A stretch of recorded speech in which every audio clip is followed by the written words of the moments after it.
하나님께서 오늘 우리에게 주시는 말씀은 신약성경 마가복음 16장 14절에서 18절입니다. 봉독해 드리겠습니다. 그 후에 11 제자가 음식 먹을 때 예수께서 그들에게 나타나사 그들의 믿음 없는 것과 마음이 완약한 것을 꾸짖으시니 이는 자기가 살아난 것을 본 자들의 말을 믿지 아니함일러라. 또 이르시되 너희는 온 천하에 다니며 만민에게 복음을 전파하라. 믿고 침례를 받는 사람은 구원을 얻을 것이요 믿지 않는 사람은 정죄를 받으리라. 믿는 자들에게는 이런 표적이 따르리니 곧 그들이 내 이름으로 귀신을 쫓아내며 새 방언을 말하며 뱀을 집어 올리며 무슨 독을 마실지라도 해를 받지 아니하며 병든 사람에게 손을 얹은즉 나으리라 하시더라. 아멘. 아멘. 지금까지 우리의 삶을 인도해 주신 좋으신 하나님 앞에 감사 영광 올려드리고 오늘 건강한 몸으로 하나님의 성전에 나와서 마음껏 하나님을 예배할 수 있도록 은혜 베풀어 주신 좋으신 하나님께 감사 영광 올려드립니다. 오늘 하나님께 드려지는 이 예배를 하나님께서 기쁘게 받아주셔서 일평생 다가도록 건강한 은혜가 있기를 바랍니다. 또 손 대는 것마다 형통한 은혜가 있기를 바랍니다. 자녀 손들이 복되고 형통해서 기뻐하고 감사할 일들만 있고 염려하거나 근심할 일들이 막아지게 되기를 주 예수 그리스도의 이름으로 축원해 드립니다. 근데 그 모든 것들이 우연히 그렇게 되어질 수도 있고 안 되어질 수도 있는 게 아니라 누군가 내가 집을 지어야 되겠다라고 마음을 먹고 마음 먹은 대로 집을 지으면 그 마음 먹고 일한 대가로 마음에 생각했던 집이 현실로 나타나는 것처럼 우리의 삶을 간섭하시고 계획하시고 그 전능하신 능력의 손으로 우리를 만들어 가시는 분이 계시는데 그분이 하나님이시다. 성경이 그렇게 말씀하죠. 집마다 지은이가 있으니 만물을 지으신 이는 하나님이시다. 눈에 보이는 것 보이지 않는 것들, 하늘에 있는 것, 땅에 있는 것, 땅 아래에 있는 것들, 그 모든 것들을 그 만물을 지으신 분이 여호와 하나님이시다. 성경이 그렇게 말씀하고 있고 창세기 1장 1절에 태초에 하나님이 천지를 창조하시니라고 말씀하시므로 이 세상에 존재하는 모든 것들의 근원이 하나님이심을 말씀하고 계신다라고 하는 것이죠. 그리고 하나님은 지금도 살아계셔서 역사하시는데 하나님 자신의 형상을 따라 지음받은 존재들이 우리들이에요. 그래서 우리들을 보면 하나님이 어떤 분인가를 알 수 있고 또 하나님과 직접 교통하며 살아갈 수 있는 그러한 만물의 영장이 우리 사람들이라고 하는 것입니다. 우리가 하루하루를 살아가면서 수많은 사람들을 만나고 그 사람들과 대화를 나누고 그 사람들과의 관계 속에 좋은 일들이 있기도 하고 또 도움을 받기도 하고 하는 것처럼 우리가 날마다의 삶 가운데에 하나님을 만날 수 있고 또 하나님을 만나는 사람들이 있는데 그 하나님을 만난 사람들이 이구동성으로 고백하는 말이 있어요. 여호와께 감사하라. 그는 선하시며 그 인자하심이 영원하미로다. 또 다른 사람이 말하기를 여호와께 감사하라. 그는 선하시며 그 인자하심이 영원하미로다. 이제 똑같은 말을 고백을 해요. 그러니까 하나님을 만나보니까 여호와 하나님은 선하시고 인자하신 분이시고 그래서 정말 감사할 수밖에 없는 그러한 분이시더라고 하는 거죠. 또 시편 34편 8절에 너희는 여호와의 선하심을 맛보아 알지어다. 그에게 피하는 자는 복이 있도다. 여호와 하나님은 선하신 분이시기 때문에 그 하나님께 피하는 자들을 하나님 받아주시고 도와주시고 보호해 주셔서 정말 좋은 일들이 있다라고 하는 것입니다. 여러분 한 나라의 왕이 선한 왕이면 그 나라가 평안한 나라가 됩니다. 왜냐하면 악을 행하는 자들은 더 이상 악을 행하지 못하도록 징치합니다. 그 악에 대한 대가를 지불하게 하고 감옥에 가두고 그리고 의로운 사람, 선한 사람, 진실한 사람, 땀 흘리며 열심히 살아가는 사람들이 땀의 대가를 누릴 수 있도록 노력한 것에 대한 대가를 누릴 수 있도록 법과 제도를 정비해서 정직하게 사는 사람이 존귀함을 입고 열심히 일하는 사람이 존귀함을 입고 일하는 만큼의 대가를 누릴 수 있는 좋은 나라를 만들어서 점점 의인이 흥왕하게 되고 점점 성실함과 어떤 부흥이 일어나는 복된 나라로 이끌어갑니다. 그러니까 한 나라의 왕이 선한 왕이면 그래요. 그런데 악한 왕이면 악이 득세해서 사회가 점점 어두워지고 혼란해지게 되고 사기꾼들이 잘 살게 되고 정직한 사람들이 맨날 피해를 보게 되고 그러면 정말 살기 힘든 세상이 됩니다. 그런데 온 우주 만물을 다스릴 수 있는 만왕의 왕, 온 우주의 대주제가 되시는 여호와 하나님은 악한 분이 아니고 선하신 분이세요. 인자하신 분이세요. 그래서 그 선하신 여호와 하나님을 믿고 의지하는 사람들에게는 하나님의 손길이 나타나서 그의 인생이 회복이 돼요. 그의 삶 가운데에 악한 일들이 제거되게 되고 그의 삶 가운데 선한 일들이 생겨나요. 그의 몸에 질병이 떠나가게 되고 몸이 건강하게 돼요. 그의 환경 속에 악이 떠나가게 되고 땅이 회복이 되어져서 손이 수고한 대로 좋은 것들을 거두게 되는 복된 환경이 조성이 됩니다. 하나님께서 각 사람의 행한 대로 갚아주세요. 그래서 그 하나님을 믿고 의지하고 의롭게 살아가는 사람들에게는 하나님이 영생으로 갚아주세요. 평안으로 갚아주세요. 복된 것으로 갚아주세요. 그리고 인생 졸업하고도 천국에 갈 수 있도록 영원한 생명을 주세요. 하지만 악을 행하는 각 사람에게는 하나님께서 그 사람이 행한 대로 갚으시는 심판이 임해요. 그래서 환난과 곤고가 임하게 되고 죽어서도 지옥에 떨어지게 된다. 그러니까 로마서 2장 6절 이하에 하나님께서 각 사람에게 그 행한 대로 보응하시되 참고 선을 행하여 영광과 존귀와 썩지 아니함을 구하는 자에게는 영생으로 하시고 오직 당을 지어 진리를 따르지 아니하고 불의를 따르는 자에게는 진노와 분노로 하시리라. 악을 행하는 각 사람의 영에는 환난과 곤고가 있으리니 먼저는 유대인에게요 그리고 헬라인에게며 선을 행하는 각 사람에게는 영광과 존귀와 평강이 있으리니 먼저는 유대인에게요 그리고 헬라인에게라고 말씀하고 있어요. 여러분, 그 살아계신 하나님을 믿고 의지하고 하나님을 날마다 만나고 하나님의 도우심을 힘입는 가운데에 의와 평강과 희락이 넘쳐나고 영생의 길을 걸어가는 은혜가 있기를 바랍니다. 날마다의 삶 가운데 기적이 일어나기를 바랍니다. 좋은 일들이 있기를 바랍니다. 인생 졸업하고도 지옥이 아닌 천국에 들어가는 은혜가 있게 되시기를 주 예수 그리스도의 이름으로 축원해 드립니다. 하나님은 정말 선하시고 좋으신 분이시라 도와주기를 원하는 것. 저도 꽤 괜찮은 목사예요. 그래서 주변에 힘들고 어려운 교회가 어떤 교회인가 정말 하려고 하는데 스스로 헤어나기 힘든 목사님이 어떤 목사님인가 가끔 제가 이렇게 보거든요. 그리고 사람이 싹수가 퍼런데 좀 안 받쳐서 안 되는 목사님들 있으면 제가 도와주거든요. 물심양면으로 도와주고 기도하고 또 우리 교회도 그러한 교회들 발견하면 얼마든지 도와주거든요. 물심양면으로 도와주고 일어날 수 있도록. 왜냐하면 저는 악한 목사가 아니고 선한 목사니까요. 우리 교회는 악한 교회가 아니라 선한 교회니까요. 그런데 하나님은 선하신 분이기 때문에 하나님이 그러한 일을 하신다라고 하는 거예요.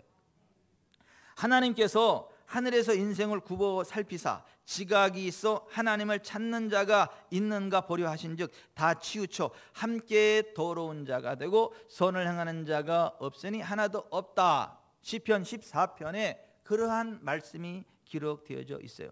우리가 하나님을 찾는 게 아니라 하나님이 우리를 찾으신다는 거예요. 우리가 하나님을 바라보기 전에 하나님이 우리를 바라보신다는 거예요. 우리가 도움을 요청하기 전에 하나님이 우리를 도와주시기를 원하신다라고 하는 거예요. 우리가 정말 하나님을 바라보고 하나님을 의지하면서 하나님 도와주세요 하고 손을 뻗으면 하나님이 우리를 얼마든지 도와주시고 만져주신다라고 하는 거예요. 우리에게 복을 주신다라고 하는 거예요. 우리가 죄악의 저주 가운데 빠져서 가난하고 병들고 찌든 삶을 살아가는 걸 원치 않으셔서 우리의 죄의 문제를 해결해 주시고 가난과 질병과 저주 모든 것들을 해결해 주시기 위해서 하나님의 독생자 예수 그리스도를 이 땅에 보내셨고 하나님의 독생자 예수 그리스도께서 인자 사람으로 오셔서 의인으로서 우리를 대신하는 죄가 되셔서 십자가에 매달리셨고 복의 근원으로 복된 삶을 살아가야 됨에도 불구하고 채찍과 가난 멸시의 저주를 담당하셔가지고 채찍질을 당하심으로 온몸이 갈갈이 찢겨지셨고 그 피투성이 된 몸으로 십자가에 매달려서 물 한 방울 피 한 방울 나뉘어 다 쏟아버리셨거든요. 그랬던 이유는 우리의 죄를 대속하시고 우리가 담당해야만 하는 질병과 가난과 저주와 압박을 대신 담당하시려고 그렇게 하셨다. 그래서 성경은 예수 그리스도 그가 찔림은 우리의 허물 때문이요 그가 상함은 우리의 죄악 때문이라 그가 징계를 받음으로 우리가 평화를 누리고 그가 채찍에 맞음으로 우리가 나음을 받았도다. 우리는 다 양 같아서 그릇 행하여 각기 제 길로 갔거늘 여호와께서는 우리 모두의 죄악을 그에게 담당시키셨도다. 우리 주 예수 그리스도의 은혜를 너희가 알거니와 부요하신 자로서 너희를 가난하게 되시면 그의 가난함을 인하여 너희로 부요케 하리 하십니다. 그가 빛 가운데 계신 것 같이 우리가 빛 가운데 행하면 우리가 서로 사귐이 있고 그 아들 예수의 피가 우리를 모든 죄에서 깨끗하게 하실 것이요. 성경이 그렇게 말씀하고 있는 거예요. 그래서 여러분 예수님 안에 들어오면요 죄의 문제가 끝납니다. 예수님 안에 들어오면 질병의 문제가 끝납니다. 예수님 안에 들어오면 저주와 압박이 끝납니다. 예수님 안에 들어오면 그래요. 왜냐하면 예수께서 그 모든 저주를 대신 담당해 주셨기 때문에. 그러니까 예수께서 죽은 자 가운데 3일 만에 다시 살아나셔가지고 제자들에게 나타나서 이렇게 말씀하셨어요. 하늘과 땅의 모든 권세를 내게 주셨으니 그러므로 너희는 가서 모든 민족을 제자로 삼아 아버지 아들과 성령의 이름으로 침례를 베풀고 내가 너에게 분부한 모든 것을 가르쳐 지키게 하라. 볼지어다 내가 세상 끝날까지 너희와 항상 함께 있으리라. 사람들이 죄를 범함으로 하늘과 땅의 모든 권세가 원수 마귀에게로 넘어갔었지만은 예수께서 십자가에 매달려 죄의 문제 해결해 주심으로 원수 마귀에게 넘어갔던 하늘과 땅의 권세를 다시 되찾아 오셨다는 거예요. 그리고 우리에게 그것을 주신다라고 하는 거예요.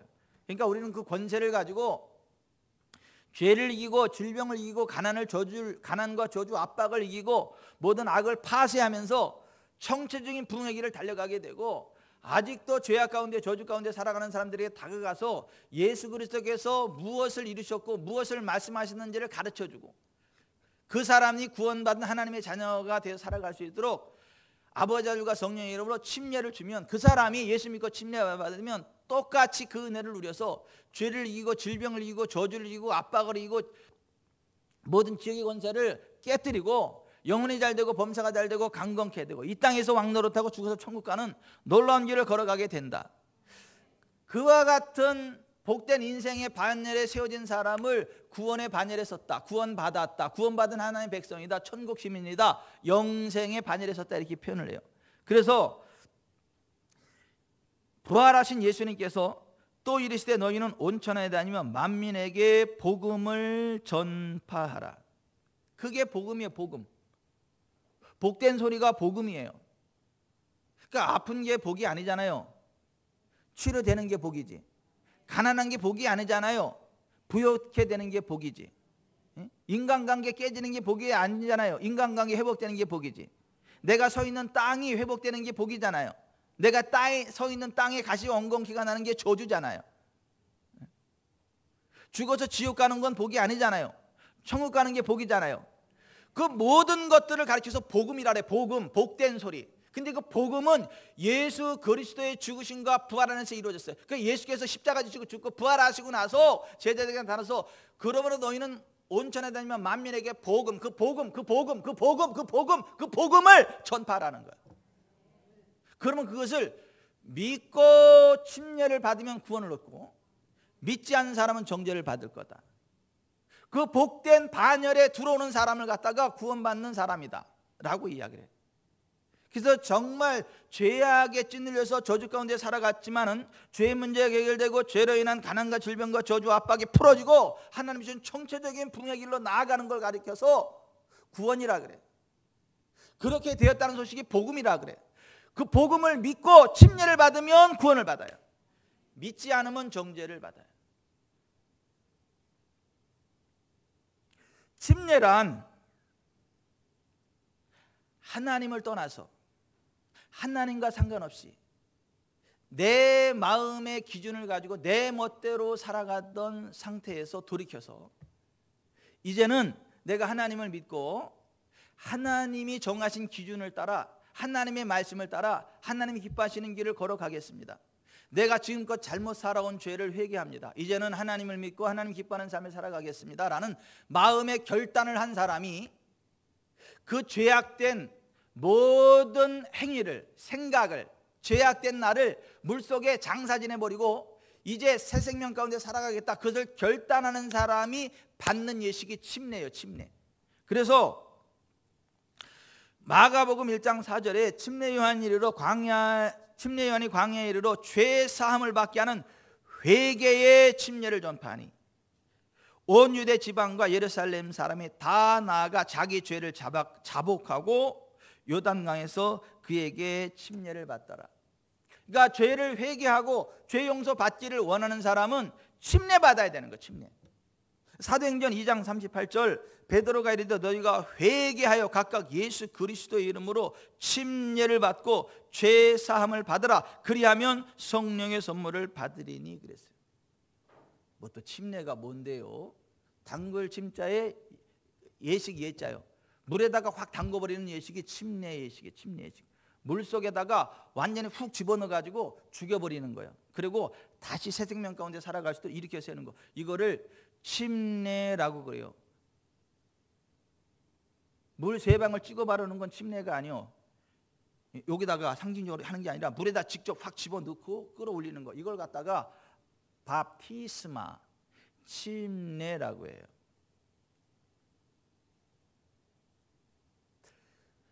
죄악된 나의 옛사람을 완전히 죽여버리고 포기하고 물속에 던져버린다. 이게 침례예요. 그걸 결단하는 사람이 받아야 되는 게 침례라고 하는 거예요. 근데 혼자 죽으면 아무 의미가 없어요. 예수 그리스도와 함께 나의 죄악된 사람을 십자가에 못 박아서 물속에 장사 지내버리면 예수님의 부활 생명과 함께 다시 새 생명을 얻고 일어나게 됩니다. 그래서 로마서 6장 3절에 무릇 그리스도 예수와 합하여 침례를 받은 우리는 그의 죽으심과 합하여 침례를 받은 줄을 알지 못하느냐. 그러므로 우리가 그의 죽으심과 합하여 침례를 받음으로 그와 함께 장사되었나니 이는 아버지의 영광으로 말미암아 그리스도를 죽은 자 가운데서 살리신 것 같이 우리로 또한 새 생명 가운데에서 행하게 하려 함이라. 골로새 2장 12절 너희가 침례로 그리스도와 함께 장사되고 또 죽은 자들 가운데서 그를 일으키신 하나님의 역사를 믿음으로 말미암아 그 안에서 함께 일으키심을 받았느니라 그랬어요.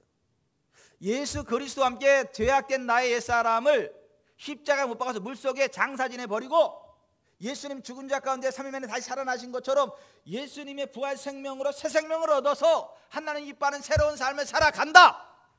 그렇게 할 거다. 하나님 나 그렇게 할 겁니다. 여러분 나 그렇게 살아갈 거예요. 이것을 하나님과 사람 앞에 결단하고 보여주는 예식이 침례 예식인 거예요. 그러면 하나님께서 그 결단을 기쁘게 받으시고 죄악된 옛사람을 확 꺾어버리고 하나님 기뻐하는 거룩한 삶을 살아갈 수 있도록 성령을 부으시는 거예요. 거룩한 영을 부으시는 거예요. 하나님의 영이신 성령이 우리 가운데 임재하시는 거예요. 그래서 성령의 능력을 힘입고 하나님이 기뻐하시는 새 생명의 삶을 살아가게 되는 거예요. 그때부터 죄를 이기는 거룩한 삶이 가능하게 돼요. 그때부터 어떤 질병과 저주 압박도 끊어낼 수 있는 권세 있는 삶이 가능하게 돼요. 그때부터는 기적이 상식이 되는 삶을 살아가는 게 가능해요. 하나님의 나라를 이 땅에 끌어오는 게 가능하게 돼요. 하나님 나라 영광 가운데 살아가는 게 가능하게 돼요. 근데 왜 그게 안 되냐면 우리가 하나님과 관계가 끼어져서 죄악 가운데 살아가기 때문에 안 되는 거예요. 그래서 그 죄의 저주로부터 벗어나고 하나님과의 관계가 회복이 되기를 원하는 사람이 받아야 되는 게 침례예요. 예수 그리스도를 주님으로 믿고 침례를 받으면 죄 사함을 받는다. 그러니까 죄 사함을 받기 원하는 사람은 예수 그리스도의 이름으로 침례를 받아야 된다. 베드로가 이르되 너희가 회개하여 각각 예수 그리스도의 이름으로 침례를 받고 죄 사함을 받으라. 그리하면 성령의 선물을 받으리니 그렇게 말합니다. 그런 사람이 구원을 받는 거예요. 그래서 믿고 침례를 받는 사람은 구원을 얻을 것이요 믿지 않는 사람은 정죄를 받아. 따라서 합시다. 믿고 침례를 받는 사람은 구원을 얻을 것이요 믿고 침례를 받는 사람은 구원을 받을 것이요 믿지 않는 사람은 정죄를 받으리라. 아멘. 그 복음을 믿고, 여러분 그거 복된 소리 아니에요? 복음? 이 세상 살아가는 동안에 죄와 상관없이 거룩한 삶을 살아갈 수 있다는 게 복음 아닙니까? 어떤 가난과 질병과 저주와 압박으로부터 자유케 돼서 건강하게 부유하게 왕의 권세를 누리며 살아갈 수 있다는 게 복음 아닙니까? 죽어서 지옥이 아니라 천국 갈 수 있다는 게 복음 아닙니까? 누구 안에서요? 예수 그리스도 안에서 그 복음을 믿고 침례를 받으면 그와 같은 삶을 살아가게 된다. 그와 같은 삶을 살아가게 되는 걸 가르쳐서 구원이라 그래. 구원 받았다 그래요. 구원 받은 자의 삶이라 그래요. 그런데 그 하나님의 그 복음을 믿고 진짜 구원받고 그 길을 걸어가는 사람이 많지 않아요. 노아 시대에는 노아와 그의 가족 8명밖에 안 돼. 베드로전서 3장 18절에 그리스도께서도 단번에 죄를 위해 죽으사 의인으로서 불의한 자를 대신하셨으니 이는 우리를 하나님 앞으로 인도하려 하심이라. 육체로는 죽임을 당하시고 영으로는 살리심을 받으셨으니 그가 또한 영으로 옥에 있는 영들에게 선포하시니라. 그들은 전에 노아의 날 방주를 준비할 동안 하나님이 오래 참고 기다리실 때 복종하지 아니하던 자들이라. 방주에서 물로 말미암아 구원을 얻은 자가 몇 명뿐이니 겨우 8명이라. 물은 예수 그리스도께서 부활하심으로 말미암아 이제 너희를 구원하는 편이 곧 침례라. 이는 육체의 더러운 것을 제하여 버림이 아니요 하나님을 향한 선한 양심의 간구니라. 하나님을 만나는 만남의 사건, 하나님을 향하여 돌이키고 하나님과 만나는 만남의 사건. 그래서 다른 사람들은 다 죽어도 그 사람은 살게 되는, 다른 사람들은 다 지옥 가도 그 사람은 천국 가게 되는, 그것을 가르쳐서 구원이라 그래.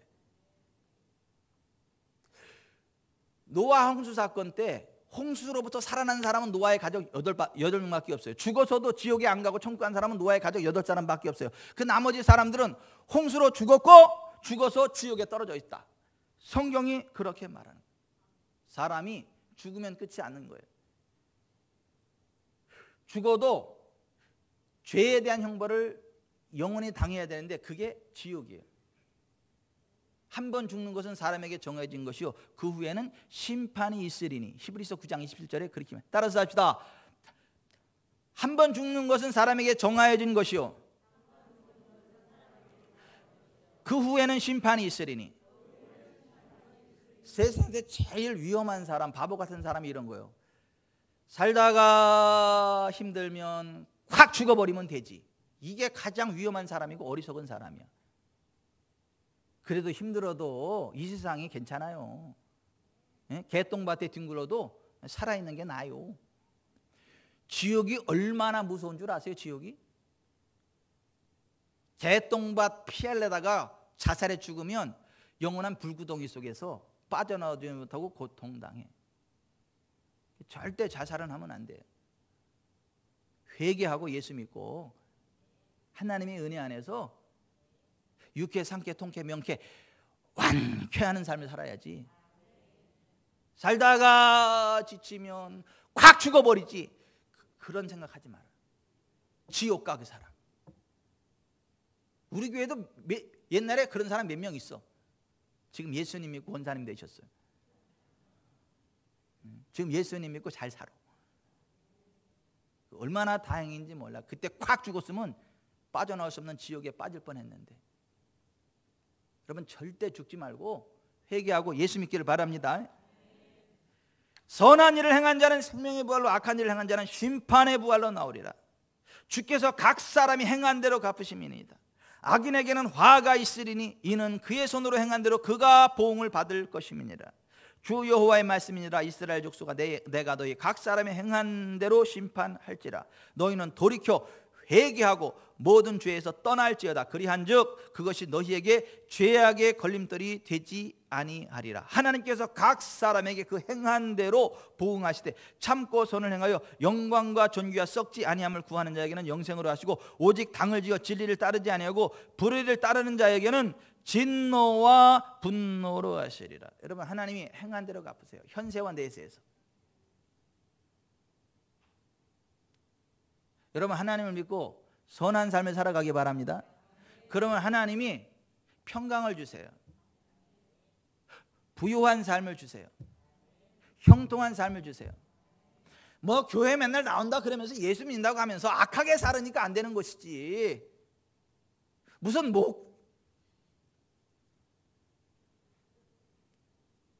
목회자라고 하면서 목회자답게 안 사니까 그렇지. 성도라고 그러면서 성도답게 안 살아서 그렇지.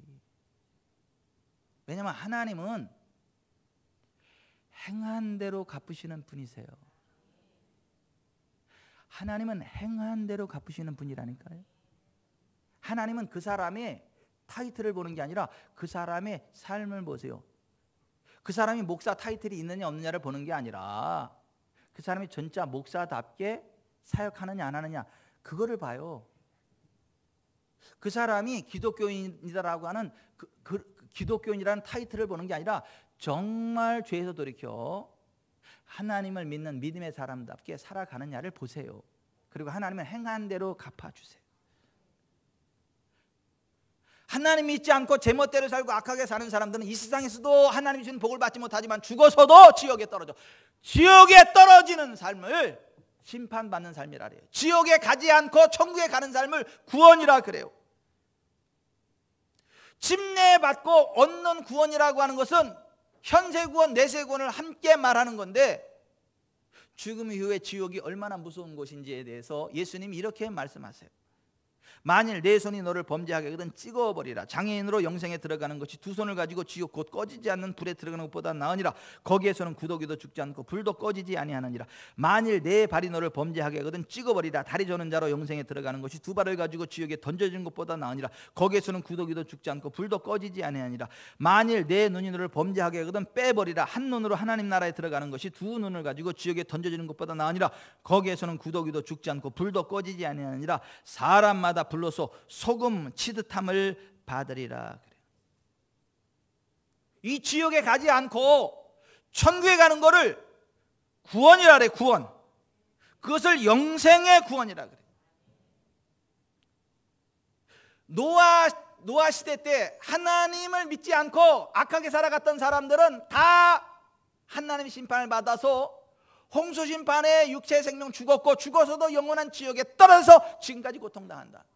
근데 노아와 그 가족들은 하나님을 믿는 믿음 안에서 홍수 심판에서도 구원받아서 이 땅에서도 복받았고 죽어서도 천국 가게 됐다.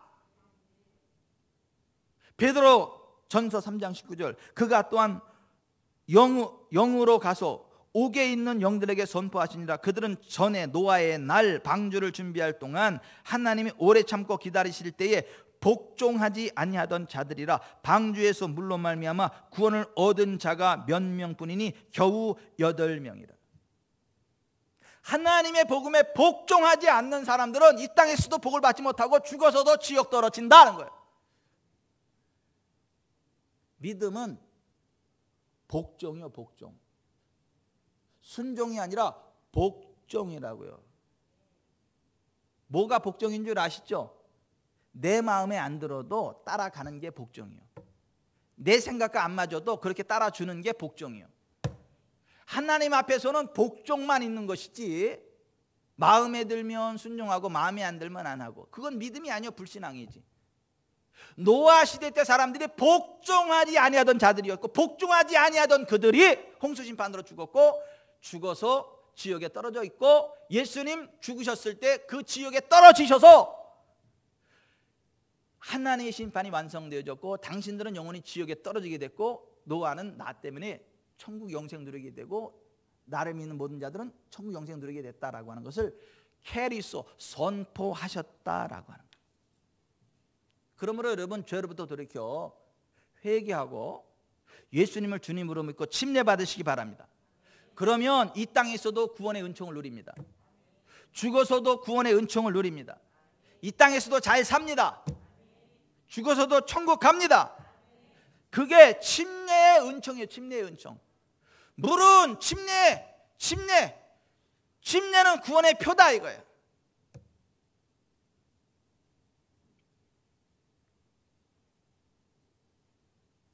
이것을 그림자처럼 보여주는 사건이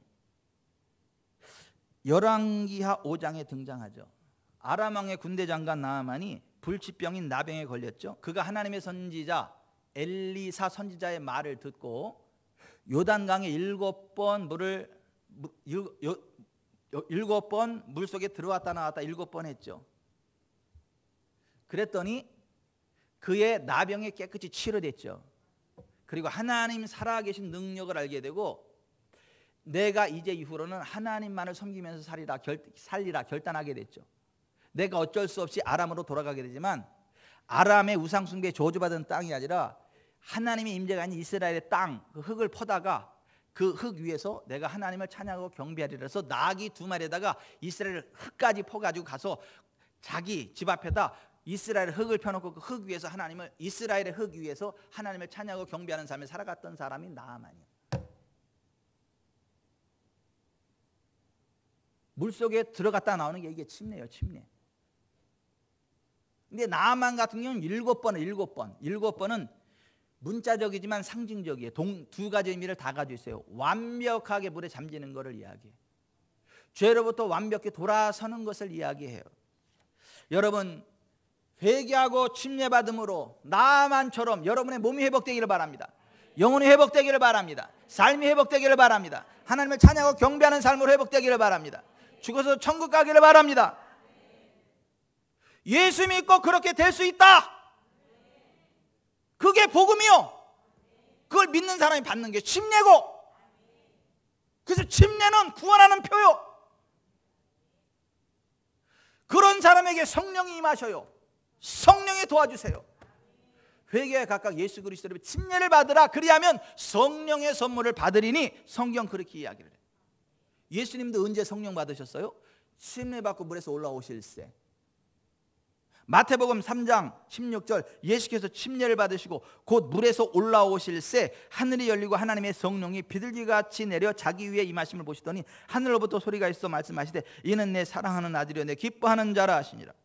누가복음 3장 21절, 백성이 다 침례를 받을세 예수도 침례를 받으시고 기도하실 때에 하늘이 열리며 성령이 비둘기 같은 형체로 그의 위에 강림하시더니 하늘로부터 소리가 나기를 너는 내 사랑하는 아들이라 내가 너를 기뻐하노라 하시니라.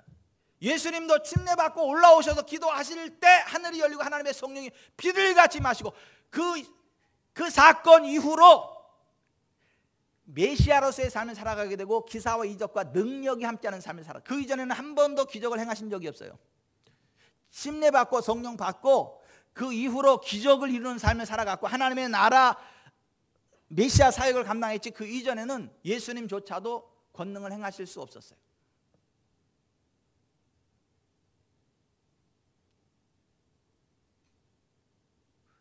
우리가 예수님 믿고 침례 받으면 예수님처럼 살아갑니다. 예수님과 동일한 수준의 삶을 살아가는 거예요. 살아가야 되는 거예요.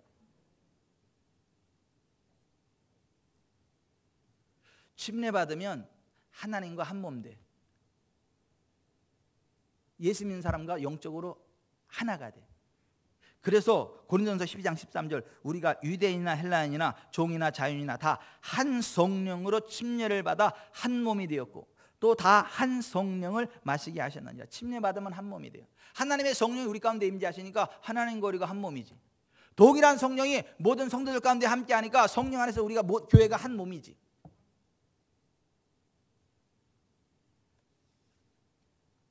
그런 사람에게는 당연히 구원의 표적이 나타나요.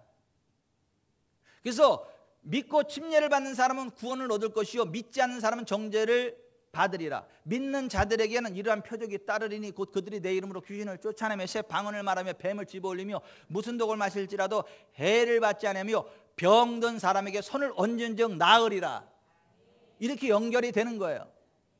그러니까 믿고 침례받는 사람은 진짜 구원받고 진짜 구원받은 사람은 당연히 그러한 기사와 표적과 능력이 나타난다라고 하는 거예요. 여러분, 예수께서 하나님의 아들 그리스도이심을 믿고 죄를 회개함으로 침례받으시기 바랍니다. 구원 받으시기 바랍니다. 그래서 예수 그리스도 하나님의 아들 그리스도이심을 믿으면 침례 받을 수 있다. 사도행전 8장 37절에 그렇게 돼 있어요. 예수 그리스도께 나의 주님 되심을 믿고 영접해서 성령이 임하고 따따따 빠빠짜짜짜 방언이 터지고 성령이 임하시면 그 사람도 침례를 받아야 돼. 뭐 성령 받았는데 뭐 이렇게 건너뛰어도 되지 않아요? 아니, 성령 받았기 때문에 침례를 받아야 돼. 왜? 침례가 구원의 표니까. 사도행전 10장 44절 베드로가 이 말할 때 성령이 말씀 듣는 모든 사람에게 내려오시니 베드로와 함께 온 할례 받은 신자들이 이방인들에게도 성령 부어주심으로 말미암아 놀라니 이는 방언을 말하며 하나님 높임을 들음이로라. 이에 베드로가 이르되 이 사람들이 우리와 같이 성령을 받았으니 누가 능히 물로 침례 베풀음을 금하려 하고 명하여 예수 그리스도의 이름으로 침례를 베풀라 하니라. 그들이 베드로에게 며칠도 머물기를 청하니라.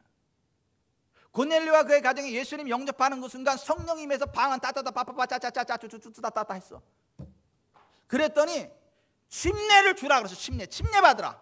그러니까 성령 받은 사람은 침례를 받아야 돼. 아이 나 뭐 성령 받았는데 뭐 구원 받았는데 뭐 침례는 안 받아도 되죠. 그게 아니고 이 사람들이 우리와 같이 성령을 받았으니 누가 능히 물로 침례 베품을 금하리요 예수 그리스도 이름으로 침례를 줘 이랬단 말이에요. 또 성령 받기 원하는 사람도 침례를 받아야 돼. 베드로가 이르되 너희가 회개하여 각각 예수 그리스도의 이름으로 침례를 받고 죄 사함을 받으라. 그리하면 성령의 선물을 받으리니. 예수님조차도 침례 받고 성령 받으셨다니까. 그러므로 성령 받기를 원하는 사람은 당연히 침례를 받아야 되는 거예요. 사도행전 8장 12절에 보면 예수 그리스도의 이름으로 침례를 받았지만 성령 못 받은 교회도 있어. 사마리아 교회. 그런 사람들도 있어요.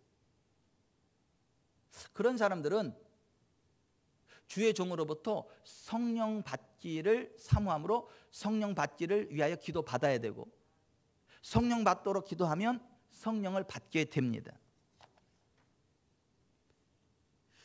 빌립이 하나님 나라와 및 예수 그리스도 이름에 관하여 전도함을 그들이 믿고 남녀가 다 침례를 받으니 이렇게 되어 있어요. 하지만 그들에게는 성령이 내리지 않았어요. 그랬을 때 예루살렘에 있는 사도들이 사마리아도 하나님 말씀을 받았다함을 듣고 베드로와 요한을 보내매 그들이 내려가서 그들을 위하여 성령 받기를 기도하니 이는 아직 한 사람에게도 성령 내리신 일이 없고 오직 주 예수의 이름으로 침례만 받을 뿐이더라.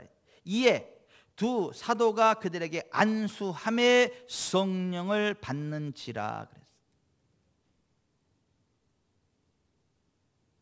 순서가 바뀌긴 했어도 침례 받았는데 성령 받지 못한 사람들은 주의 종 기름 부음의 사도들에게 안수 받았다니 성령이 임하셨다라고 하는 거예요.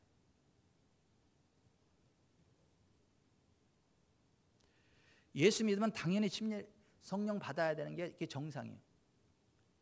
그래서 사도행전 19장에 보면 사도 바울이 에베소에 갔을 때 When you believe, 너희가 믿을 때 Did you receive the Holy Spirit? 성령 받았냐? 이렇게 물어봤어요. 니네 믿을 때 성령 받았냐? 이렇게 물어봤어요.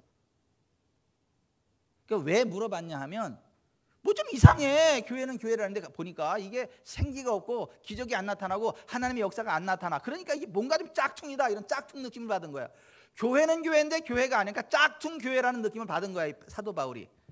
그러니까 이게 짝퉁 교회면 이게 성령이 없다는 얘기인데 그래서 믿을 때 성령 받았냐고 물었더니 아니 우리는 성령의 계심도 듣지 못했다 이렇게 이야기를 해.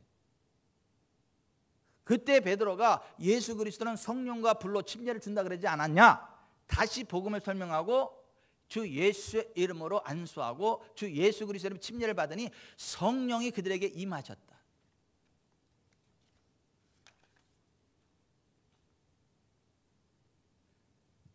오늘날 예수님 믿는다고 하는데 뭐 성경을 잘 안다라고는 아볼로 같은 교사한테 예수 그리스도라는 것을 알고 믿고 뭐 예수님 영접했다고 하는데 물침례를 받았다라고 하는데 실제로 성령님과 상관없는 교회들이 심심치 않게 있는 것 같아요. 사마리아 교회, 에베소 교회처럼. 여러분 우리 교회는요 성령의 임재 가운데 있는 성도들로 가득 찬 교회이기를 바랍니다. 우리에게 들어오는 모든 성도들이 성령의 임재하신 가운데 들어가기를 바랍니다. 성령의 임재하심 안에 구원을 받고 왕의 권세를 누리고 죽어서도 천국 가는 은혜가 있기를 바랍니다. 그러려면 죄를 회개하고 예수 그리스도의 이름으로 각각 죄를 회개하고 침례를 받아야 돼요. 그래야 성령의 선물을 받아요. 성령의 선물을 받아야 따따따 쭈쭈쭈 달라라 방언이 터지게 되고 기사와 표적과 능력이 나타나게 되고 하나님의 나라가 상시로 임하게 되고 어둠의 권세가 떠나가게 되고 죽어서도 천국 가는 거예요. 그런데 사마리아 교회처럼 에베소 교회처럼 성령님과 상관없는 교회들이 있을 수 있다니까요.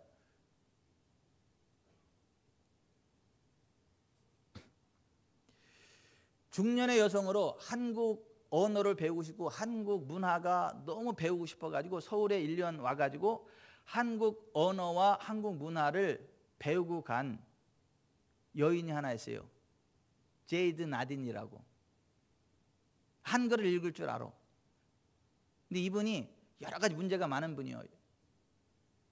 그래서 해결해 보려고 인터넷 서핑을 한참 하다가 우연히 만났어. 이병천 카페를.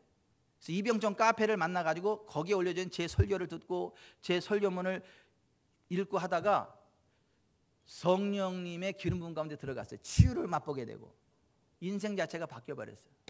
그래서 그분이 저한테 쓴 메일이 있어요. 한글 자판이 없어가지고 영어로 쓴다 그래서 영어로 보내왔는데 제가 여러분 잘 알다시피 제가 콩글리시를 잘하잖아. 그래서 제가 콩글리시로 번역을 해가지고 읽어드릴게요. 2006년 10월 20일 친애하는 이 목사님께 안녕하세요. 나는 오늘 매우 행복합니다. 오늘 아침 새 방언을 말할 수 있었기 때문입니다. 그 과정을 설명해 보겠습니다. 목사님의 설교 193번 안녕하세요 성령님을 읽었습니다. 그리고 나는 아직 성령님을 영접하지 않았다는 것을 깨달았답니다. 그 설교를 읽고 난 후 나는 성령님을 영접하였습니다. 그리고 목사님의 설교 94번 성령이 임하시면을 읽었습니다. 내가 기도에 게을렀다는 것을 깨달았습니다. 하나님께 대한 나의 게으름을 회개했습니다. 오늘 나는 기도했습니다. 성령님, 나는 당신의 도움으로 기도하기 원합니다. 나는 오늘 당신이 필요합니다. 10분 후 나는 나의 혀가 매우 이상하게 움직이고 새 방언을 말하게 됨을 느꼈습니다. 나는 매우 행복합니다. 그리고 성령님께 감사드립니다. 한 달 후인 11월 17일 친애하는 이 목사님께 안녕하세요. 요즘 목사님의 설교로 기쁘게 지냈습니다. 목사님의 설교 목록 중에서 118번을 읽었습니다. 그 설교를 읽었을 때 나는 목사님이 소개한 사도행전의 여러 구절들을 읽었습니다. 그 구절들을 읽는 동안 나는 뭔가를 깨달았습니다. 오늘날 아볼로와 같은 많은 목사님들이 있다는 것입니다. 달변가했던 아볼로가 에베소 사람들을 가르쳤습니다. 그는 성령에 관하여 결코 들어보지 못했었습니다.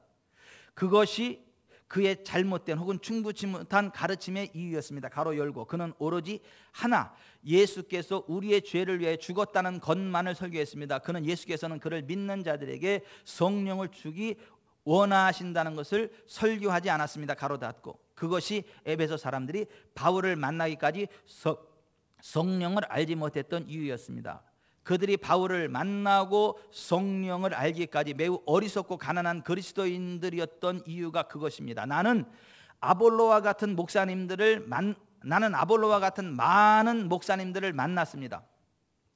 그들은 하나님의 종으로 부름받지 못한 분들입니다. 그러나 그분들은 자신들이 하나님의 종으로 부름을 받았다는 그들 자신의 확신을 가지고 있지요. 그들은 그들의 빛나는 경력을 스스로 만들어 가지요.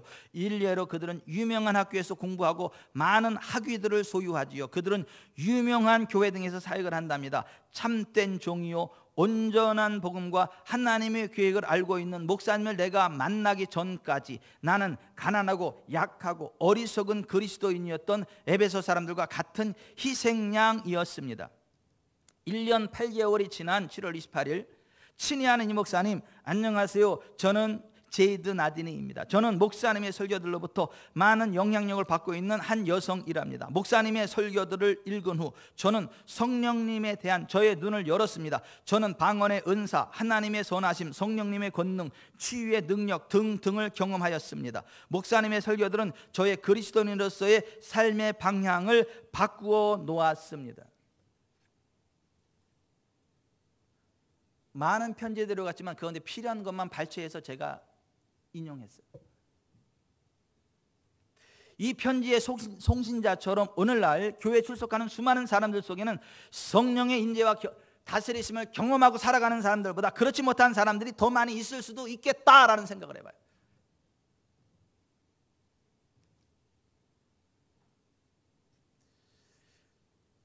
우리는 해마다 교회 창립 기념주일이면 침례식을 해요. 교회의 존재 목적이 그것이니까.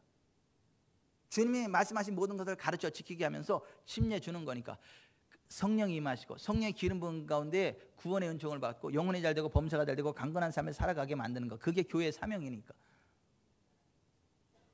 다음 주 침례식이 있어요. 아직 성령님 만나지도 못한 주제에, 아직 하나님의 은총 가운데 들어가지도 못한 주제에 침례받지 않고 버티는 대역 죄인들은 회개하고 침례를 받으세요. 꼭 침례 받아야 돼요. 침례 안 받아도 뭐 예수 믿음으로 구원받는 거 아니에요. 난 그건 모르겠고 하여튼 성경은 믿고 침례를 받는 사람 구원받는다 그러니까. 믿고 침례를 받는 사람 죄사함 받는다고 하니까. 아니 그러니까 예수 믿음으로 구원받는 거 아니잖아요. 꼭 침례 받아야 돼요. 그러니까 성경은 믿고 침례를 받는 사람 구원을 받는다고 그래요. 예수 그리스도 이름으로 믿고 침례를 받으라 그래. 그러니까 목사님 침례 안 받아도 예수님 믿으면 구원받는 거잖아. 계속 나하고 사오정 대화하지 말고 나도 양보할 생각이 없어. 그쪽도 양보할 생각이 없지만 그냥 성경대로 믿어요. 그냥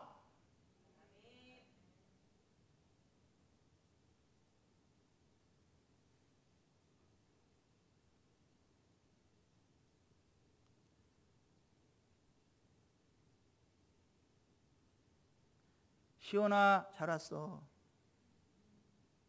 괜찮지?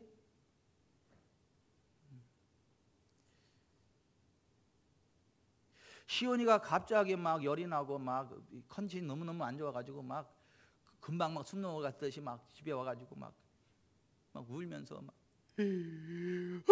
목사님 나한테 기도받고 싶어 그랬대. 그래서 전화가 와가지고 전산상으로 같이 기도하면서 성령님 만지시니까 괜찮잖아. 그래서 오늘 교회도 나왔잖아.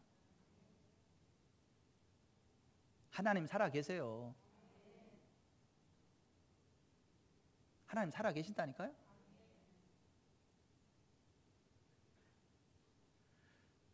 내가 간증 하나 또 해야 되겠다. 내 시온이 허락도 안 받는데 간증할게. 시온이가 애가 너무 일찍 똑똑해가지고 학교 들어갈 때 엄마한테 이야기하기를 엄마 나 여기 이사 가야 되겠어. 학교 들어가면 여기 애들이 아파트다 몇 평 이야기하는데 나 여기서 살면 애들하고 얘기가 안 될 것 같아. 근데 기가 죽어서 안 될 것 같아. 그러니까 무조건 넓은 아파트로 이사 가야지.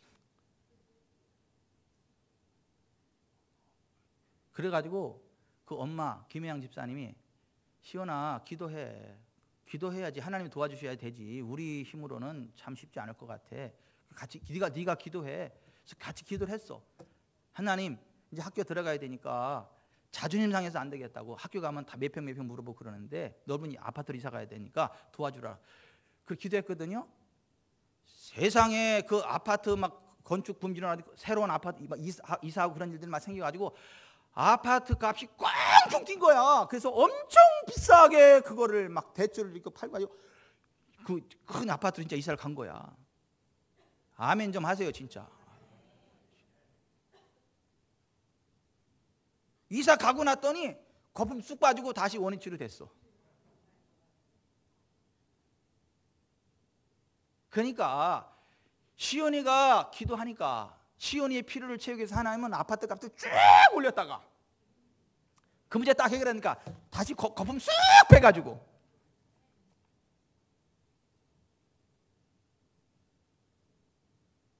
시온이가 뭐냐면 하나님이 임재하시는 곳을 시온이라 그래. 하나님이 임재가 있는 사람이 기도하는데 안 듣겠어 하나님이?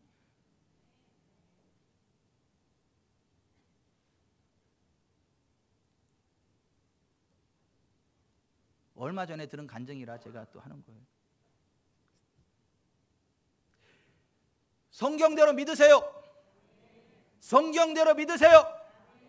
회개하여 예수 그리스도의 이름으로 죄사함 받고 각각 회개하고 예수 그리스도의 침례를 받음으로 죄사함 받고 성령의 선물을 받고 구원받은 자로서 영혼이 잘 되고 범사가 잘 되고 강건한 삶을 살아가세요. 성령의 임재 가운데 나아가세요. 성령 받기 원하는 사람은 침례받아야 되는 거고, 성령의 임재 가운데 살아가면서 왕의 권세를 누릴 수 있는 사람이 받아야 되는 게 침례요. 성령 하나님 나를 만지소서.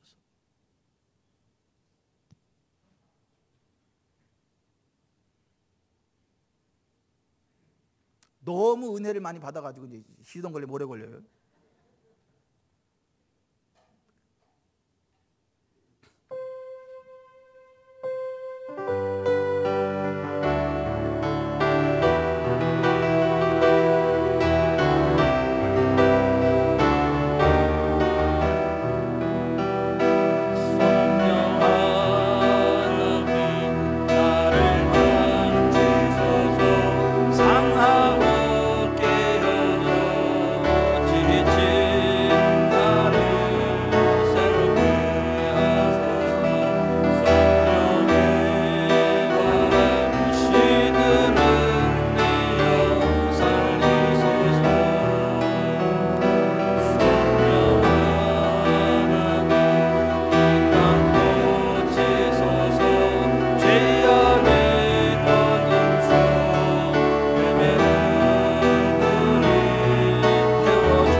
자유케 됩니다.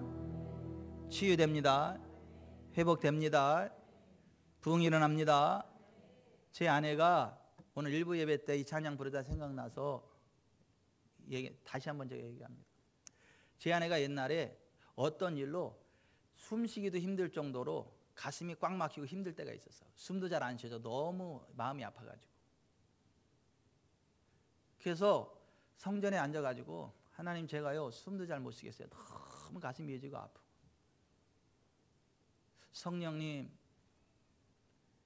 했더니 성령님이 제 아내의 손을 딱 잡고 딱 끌어올리더니 가슴을 쓸어내리고 다시 쓸어내리고, 그러니까 본인이 그러는 게 아니라 성령님이 제 아내의 손을 잡으시고 손을 이렇게 3번을 연거푸 이렇게 쭉 하시면서 뻥 뚫려버린 거예요.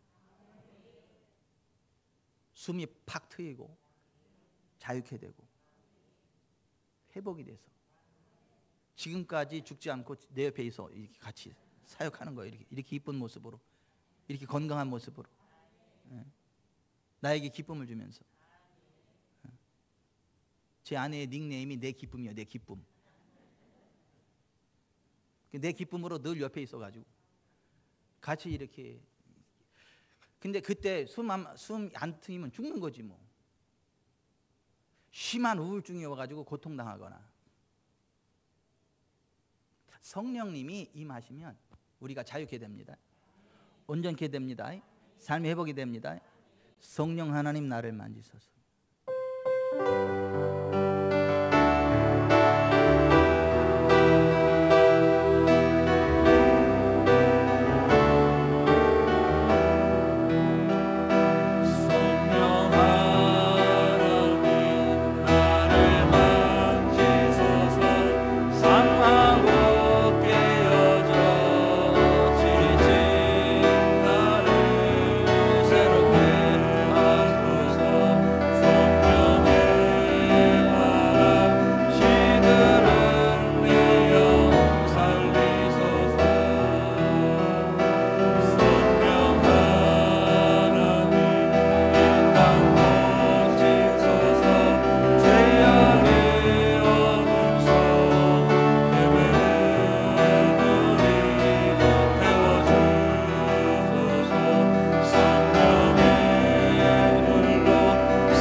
기도하겠습니다. 성령님 환영합니다. 의지합니다.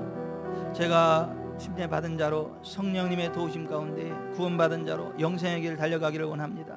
다음 주 침례식에 성령님이 마시고 하늘 영광 권능으로 덮어주사 우리 주기전사랑교회가 성령님의 임재하심 가운데 가장 아름답고 겨고 복된 교회, 축제의 교회, 영생이 차고도 넘치는 교회 될 수 있도록 은혜 베풀어 주옵소서. 기도합니다.